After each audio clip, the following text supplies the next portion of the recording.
नमस्कार, मैं हूं ब्रिज द्विवेदी। आप देख रहे हैं हमारा खास शो मेटल मीटर।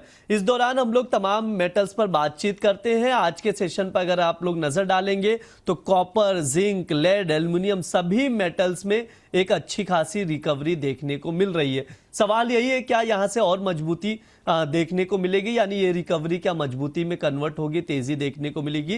ट्रेडर्स क्या करें, तमाम मेटल्स में क्या रणनीति बना सकते हैं, किस मेटल में दांव लगाया जा सकता है, इन्वेस्टर्स क्या करें, सभी सवालों के जवाब लेंगे और बातचीत करेंगे एक एक करके सभी मेटल्स पे। हमारे साथ जुड़ रहे इंटेलिसिस वेंचर्स के founder and CEO Amit Suresh Jain ji. Sir नमस्कार, स्वागत है आपका द बोनस में। Thank you Brij ji, good afternoon. Good afternoon sir. Copper से शुरुआत करते हैं बातचीत करना। आज अगर देखा जाए कॉपर करीब करीब 1% की रिकवरी है। 1306 का भाव चल रहा है, यानी 1300 के ऊपर प्राइजेस नजर आ रहे हैं। सर टेक्निकल चार्ट क्या कह रहा है कॉपर का, फंडामेंटल्स क्या कह रहे हैं, क्या रणनीति बनाई जा सकती है सर इसमें? देखिए ब्रिज जी, इसको ना अपन थोड़े आंकड़ों के बेसिस पे समराइज करते हैं, क्योंकि आंकड़े ही बाजार में एग्जिट और एंट्री करने के लिए हेल्पफुल होते हैं। यानी अभिमन्यु बनने से बचना है तो इन आंकड़ों पे फोकस करना पड़ेगा, और आंकड़े ही जो बायो सेल डिसाइड करने में अपनी मदद करते हैं।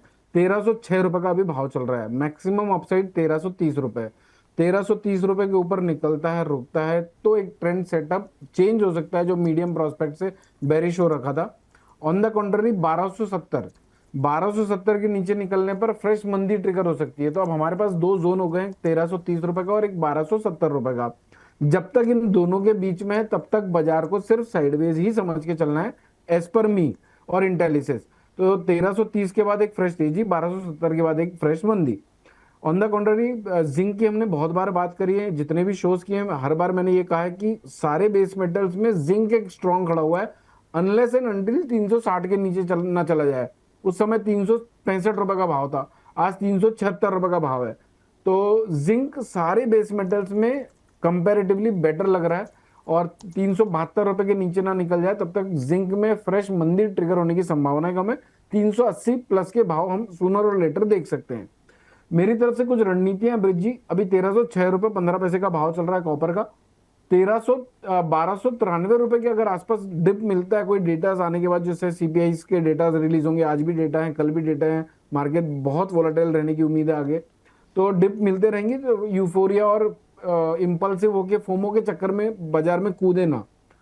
1293 के आसपास मिले तो बाय करना है। 128645 का स्टॉप लॉस होगा, 1301 और 1305 के टारगेट होंगे। सेल की भी रणनीति है, अगर इनकेस यहां से बाजार नहीं टूटते हैं, पहले बढ़ जाते हैं, तो 1320 1323 के आसपास बेचना है। 1330 के स्टॉप लॉस से वहां से हम बाजार को वापस से गिरता हुआ देख सकते हैं 1310 और 1300 रुपए तक के लिए ब्रिज जी। ठीक है, ये सर का व्यू है कॉपर को लेकर। ट्रेडिंग कॉल स्क्रीन पर है, आप लोग नोट डाउन करके चल सकते हैं। एक बार मैं वापस से दोहरा दे रहा हूँ। कॉपर जुलाई वायदा 1320 और 1323, अभी 1307 का भाव चल रहा है, यानी उछाल पर शॉर्ट करने की सलाह दी जा रही है 1300 तक के टारगेट के लिए, और 1330.10 का स्टॉप लॉस लगाकर आप लोग चल सकते हैं। इसके अलावा खरीदारी की भी सलाह दी गई है, डिप में मिले तो बाय करें। 1293 पर लॉन्ग पोजीशन बना सकते हैं 1305 तक के टारगेट के लिए, और 1286 के करीब करीब का स्टॉप लॉस लगाइए। ट्रेडिंग कॉल स्क्रीन पर है, आप लोग नोट डाउन करिए। इंटेलिसिस वेंचर्स की ओर से टॉप पिक में कॉपर रिकमेंड किया जा रहा है। बातचीत आगे बढ़ाते हैं, अब जिंक पर सर से राय ले लेते हैं। सर जिंक को कैसे देख रहे हैं, ये इस मजबूती में क्या बाइंग अपॉर्चुनिटी क्रिएट हो रही है? 376 का भाव चल रहा है, या अभी खरीदारी अवॉइड करना चाहिए? नहीं ब्रिज जी, अगर डिप मिलती तो लेना चाहिए जिंक को। 372 का मंदा कम लगता है, लेकिन 372 कटने के बाद बाजार में एक फ्रेश सेल ऑफ ट्रिगर होने की ब्राइट पॉसिबिलिटी रहेगी। तो बेस लाइन हो गई 372 रुपए की। 372 के ऊपर जब तक है तब तक बाय ऑन डिप रख सकते हैं। मेरी तरफ से रणनीति होगी 372.20, 373 के आसपास मिले तो लेना चाहिए। स्टॉप लॉस छोटा होगा 371.45 का।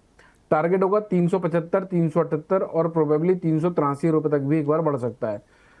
इनकेस अगर मान लीजिए डिप नहीं मिलता, पहले ऊपर के टारगेट अचीव कर लेता, करने के लिए जाता है बाजार, तो ऊपर के साइड में एक रिस्क लेके बेचा जा सकता है, लेकिन रिस्क की कॉल है क्योंकि अगेंस्ट द ट्रेंड होगा।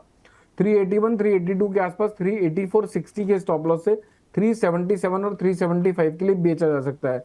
ध्यान रहे ये ट्रेंड के अगेंस्ट में कॉल है, तो जब भी ट्रेंड के अगेंस्ट में हम कोई पोजीशन बना रहे हैं तो उसका क्वांटिटी साइज छोटा होना चाहिए, ताकि हम ट्रेंड के अगेंस्ट में काम करें, स्टॉप लॉस हो जाए तो हमें रिग्रेट कम हो, क्योंकि हम कहीं ना कहीं रूल ब्रेक करेंगे यहाँ पर।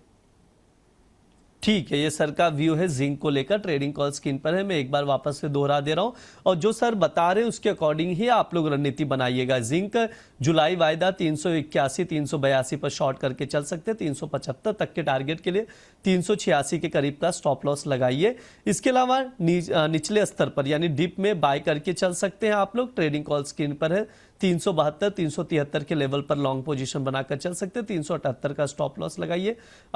378 का टारगेट रहेगा, 371 का स्टॉप लॉस लगाकर आप लोग चल सकते हैं। इंटेलिसिस वेंचर्स की ओर से टॉप पिक में जिंक भी रिकमेंड किया जा रहा है। हालांकि जो सर लेवल्स बता रहे हैं, जो चीजें समझा रहे हैं, उसको जरूर ध्यान रखिए, और स्टॉप लॉस मस्ट है, इस चीज का आप लोग ध्यान जरूर रखिए। सर एल्युमिनियम पर भी राय दे दीजिए। एल्युमिनियम अगर देखा जाए अभी 344 का भाव चल रहा है। आज के सेशन में हम लोग ने करीब अगर देखा जाए तो 1% से ज्यादा की रिकवरी आते हुए एल्युमिनियम में हम लोग देख रहे हैं। ऑब्वियस सी बात है, अमेरिका ईरान के बीच युद्ध चल रहा है, हमले किए जा रहे हैं, स्टेट ऑफ हॉर्मुज बंद करने का ऐलान भी कर दिया गया है। हमने इससे पहले भी देखा, जब स्टेट ऑफ हॉर्मुज बंद कर दिया गया था तो एल्युमिनियम के प्राइसेस करीब करीब 400 के करीब गए थे। हालांकि 400 का लेवल जो साइकोलॉजिकल लेवल था वो टच नहीं हो पाया था, लेकिन उसके बाद से प्राइसेस में जैसे जैसे समझौते होते हुए दिखाई दिए, प्राइसेस में गिरावट देखी।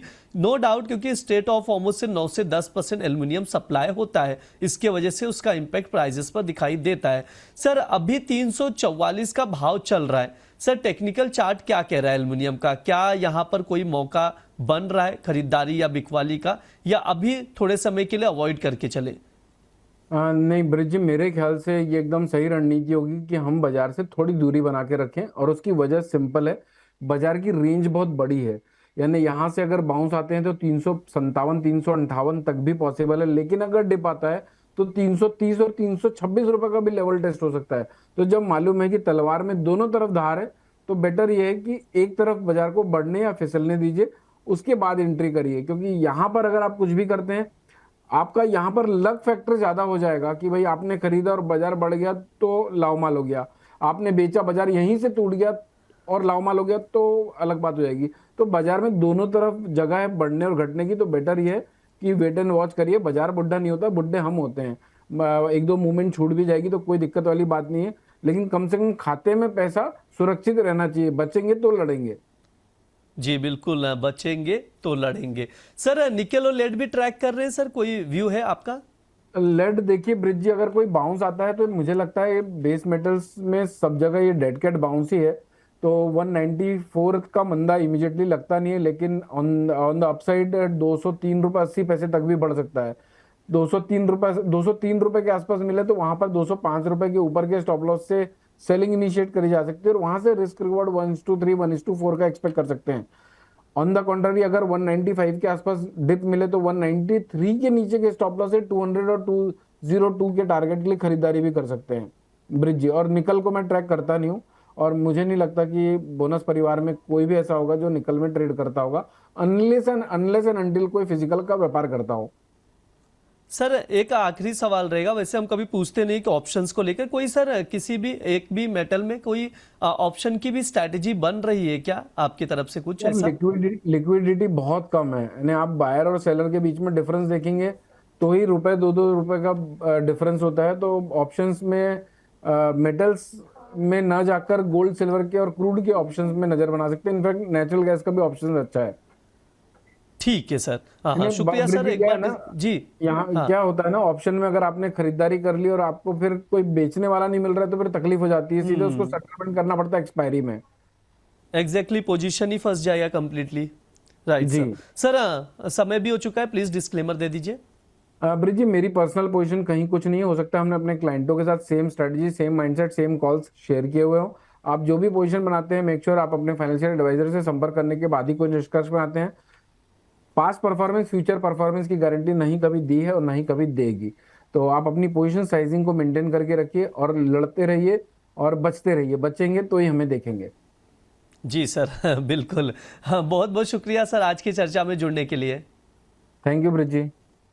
ये हमारा मेटल मीटर शो है। इस दौरान तभी सभी मेटल्स पर हम लोग विस्तार से बातचीत करते हैं, उसके फंडामेंटल डिस्कस करते हैं, कुछ ट्रेडिंग कॉल्स भी दिए जाते हैं जिन पर आप लोग नजर बनाकर चल सकते हैं। इसके साथ ही आप लोगों को बता दूं, जिन लोगों ने ऑप्शंस की क्लास हमारी जो द बोनस पहले लेकर आया था कोर्सेज, वो मिस कर दिए, उनके पास वापस से एक बार मौका है।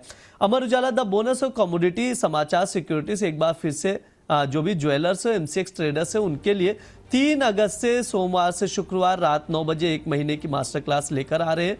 इस कोर्स में इन्वेंट्री की सुरक्षा, एडवांस बुकिंग की प्रोटेक्शन, कैपिटल और रिस्क मैनेजमेंट कैसे की जा सकती है, इसको सिखाया जाएगा। इसके अलावा नुकसान से बचाव के लिए ऑप्शन के जरिए हेजिंग कैसे की जा सकती है, इसको भी इस कोर्स में सिखाया जाएगा। तो देर किस बात की, आज ही QR कोड को स्कैन करिए और इस कोर्स में हिस्सा लीजिए और कॉल करके भी आप लोग रजिस्ट्रेशन कर सकते हैं। कोई भी अगर डाउट हो तो इंक्वायरी के लिए 8006007616 पर कॉल करके आप लोग इंक्वायरी कर सकते हैं।